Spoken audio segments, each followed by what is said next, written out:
过去10年间，中国发起的一带一路计划吸引了超过150国参与，全球各地几乎都可以看到中国工程的身影。不过近期却有媒体报道说，一带一路的吸引力大不如从前了，甚至有人认为这个计划快要走到末路了，这是真的吗？今天就让我们一起来聊聊一带一路10周年吧。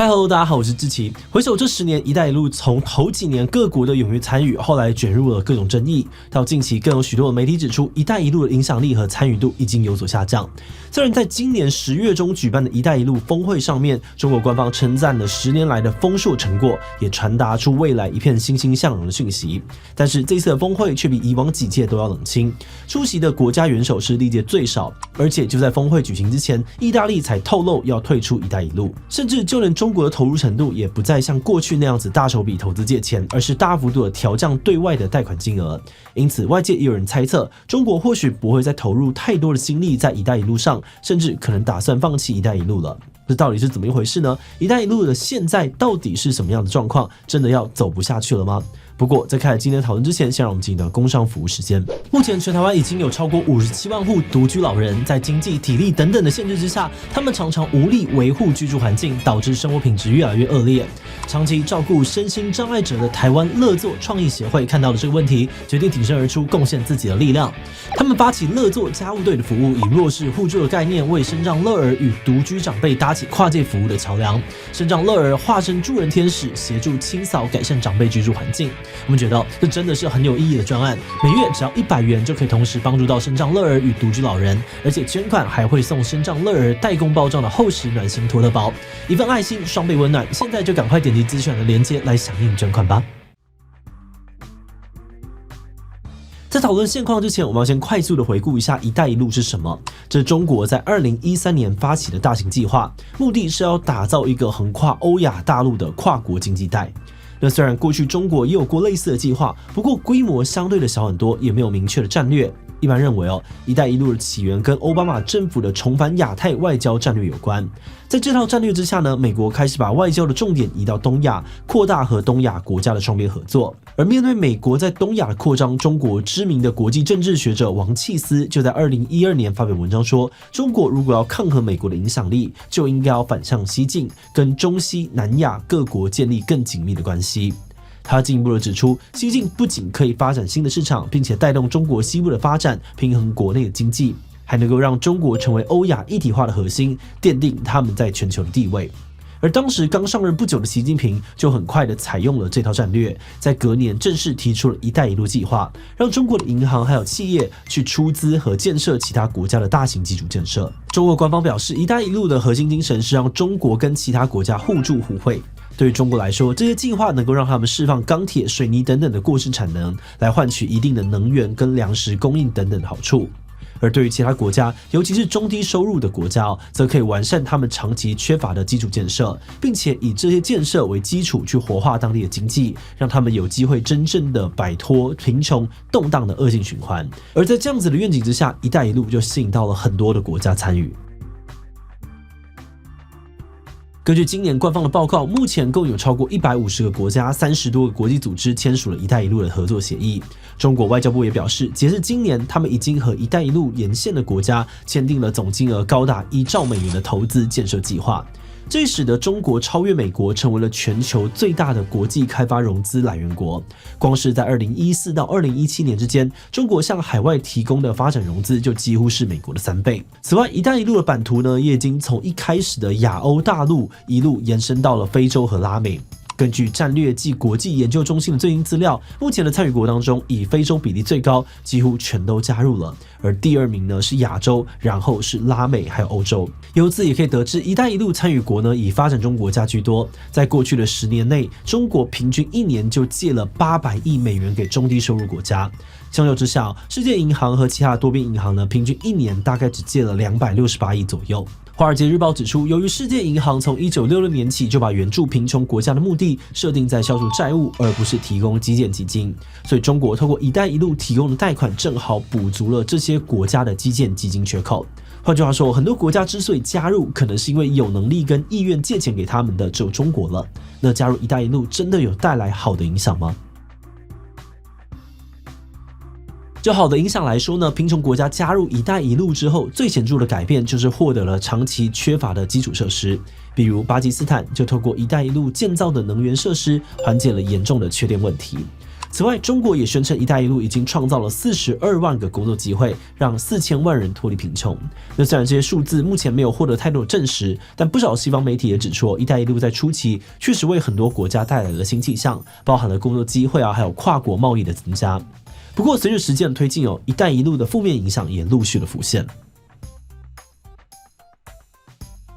首先是许多工程计划在开始执行之后，卷入了各种争议或者是困境，甚至因此终止停摆。研究机构 A-Data 2021年的报告就指出，“一带一路”有超过1/3的计划卷入了腐败、超支、环境破坏、劳动剥削等等的问题。例如，“一带一路”中规模最大、总额高达了500亿美元的计划——中巴经济走廊，就有40% 的计划出现了这类的问题，甚至呢，其中有至少20%因此被取消或者是无限期的推迟。而这些建设计划呢，也让巴基斯坦积欠了更多的外债，他们今年还差点债务违约，后来是靠国际货币基金组织提供了30亿美元的贷款才惊险的度过。那除了巴基斯坦，还有不少参与国在近年都陷入了债务危机。去年斯里兰卡更因为债务压力太大，经济崩盘，宣告破产，让整个国家都风雨飘荡。不过，根据经济学人的说法，“一带一路”并不是造成这些国家陷入债务危机的主因，根本问题还是在于各国内部的状况，包含了经济体制不好贪腐严重跟错误的政策等等，再加上今年疫情、俄乌战争等等的外部因素所造成的经济冲击。而至于“一带一路”的角色呢，经济学人认为它更像是一把铲子，帮忙把这个债务坑挖得越深了。好，那再让我们拉回来讲那在加入“一带一路”的利弊逐渐明朗的现在，它对于各国来说还有吸引力吗？不少媒体分析认为，“一带一路”的吸引力似乎有所下降。一方面呢，是最新的“一带一路”峰会相较过去冷清，与会的国家元首变少了，尤其欧盟除了匈牙利总理以外的元首们都集体缺席。另外一方面呢，“一带一路”中唯一的 G7 成员意大利更在9月的时候宣布明年要退出“一带一路”。美国智库外交关系协会分析认为，意大利会想要退出一部分可能是觉得“一带一路”没有带来什么经济利益，但更根本的原因呢，则跟近年的国际局势有关。在美中对抗俄乌战争的背景之下，各国都开始有了选边站的压力，而中国对于俄罗斯的支持，都让包含意大利在内的欧洲国家更把他们视为威胁，也因此呢，想在经济上面减少对于中国的经济依赖。不过，有学者认为这未必代表了“一带一路”的吸引力减弱了，因为在欧洲想要远离中国的时候，非西方阵营的参与意愿可能反而更高了。日经的分析就认为被西方抵制的俄罗斯应该会更积极的参与“一带一路”，借此把对外贸易重新导向中国、东南亚等等地方。像是10月的峰会呢，普丁就亲自到场，而且这还是他被国际刑事法院通缉以来首次离开前苏联地区。此外呢，这场峰会实际上呢，还是有超过130个国家的代表出席。会上呢，中国也宣布了跟埃及泰国、智利等等国家最新签订了大型商业合作，显示出“一带一路”还是有一定的吸引力。那除了对外的吸引力，现在中国自己对于“一带一路”的态度又是如何呢？虽然就数据来看中国依然是中低收入国家，开发融资的最大金主。不过呢，中国已经不再像过去那么大手笔的投资借钱。复旦大学绿色金融及发展中心的报告就指出，近年来呢，中国对外投资金额一直在减少，尤其是在疫情爆发，许多国家陷入债务危机之后，下滑的幅度更是剧烈。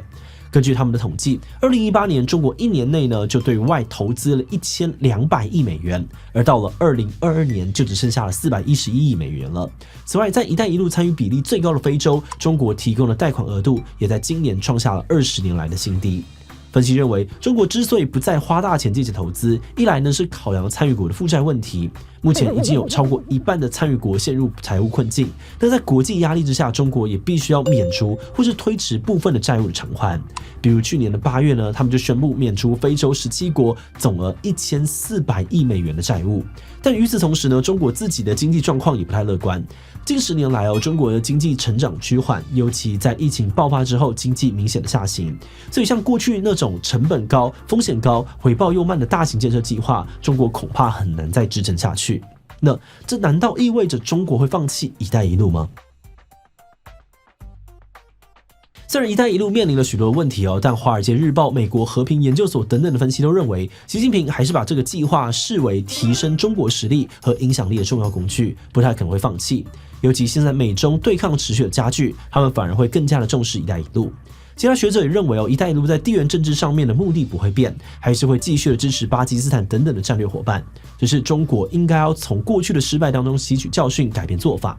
比如习近平在峰会上面提到要发展小而美的项目，应该就意味着一带一路未来会更精简、更挑剔。换句话说，以前那种高成本的大型基建工程会有所减少，取而代之的是风险比较少的计划。那就习近平在峰会上面的演讲和中国国务院前阵子发布的一带一路白皮书看来呢，多数分析都认为未来的重点投资标的呢会是数位科技。其实一带一路本来就有一个叫做数位丝路的子计划，而中国近年呢也透过这个子计划在非洲投资建设了不少数位设施，比如现在呢非洲有高达70%的4G 网络是由华为建设的。而分析认为呢，接下来中国会再加大力度推动人工智慧数位互通、标准制定和人员培训等等方面的计划。而合作对象呢，也会比以前更注重在南半球第三世界国家。这一来呢，是可以增加中国在国际组织、地缘政治上面的影响力，对抗美国为首的西方阵营；二来则是可以在经济上面让中国降低对于西方市场的依赖，并且增加中国企业的劳动力来源。那很多的学者也强调，一带一路不会因为改变就减弱，反而呢，在主攻数位科技的情况之下，它还可能替中国带来更多的优势，比如抢先替 AI 等等的科技领域制定全球的规范，增加中国科技的使用人口，输出中国的网络监管方式等等。我们觉得前10年一带一路给出的愿景呢是有打到痛点的，发展中国家长期在贫穷跟动荡的恶性循环当中挣扎，对于基础设施的需求和资金缺口也长期得不到填补。那这个时候中国提出的互惠互助想法本身呢也确实是一种解方，但问题是要一口气推动那么多的大型基建计划，很容易会出现各式各样的问题，而这10年的状况当中也验证了这一点。那虽然就前10年的一带一路遇到了很多的挫折，但是就像前面分析提到了，这个计划对于中国来说还是一个很强大的工具。反过来说，这对于美国来说会造成很大的挑战，所以他们也不太可能会坐视不管。其实呢，前阵子美国跟几个大型经济体就开始推动其他计划来抗衡一带一路。比如说呢，今年9月的 G20 峰会上面，拜登就宣布要推动一个串联印度、中东、欧洲的3方经济走廊计划 IMEC， 目标呢是要透过铁路和航运，把印度、阿拉伯湾跟欧洲连接起来。外界认为如果这个3方经济走廊成功，或许可以成为一带一路的替代方案。只不过随着以哈战争爆发，这个计划的发展也遭到了推迟，所以后续到底会怎么样发展，可能还是要再观察一阵子看看了。那最后也想来问大家你觉得一带一路未来会变成怎么样呢？遇到那么多的问题跟争议，中国也自身难保了，应该很难再大力推动了吧？毕中国不可能会放弃这是他们主宰世界的野心，就算换个形式也会继续。所以初衷是好的，现在汲取了教训之后，应该能够真正帮助到需要的国家吧。替其他留言分享你的想法吧。最后，如果你喜欢今天的影片，欢迎分享出去，让更多人知道一带一路10年后怎么了。此外呢，也可以点击这个地方看一带一路的基本介绍，以及更多左边邻居的影片。那么今天的这一期就到这边告一段落，我们就明晚再见喽。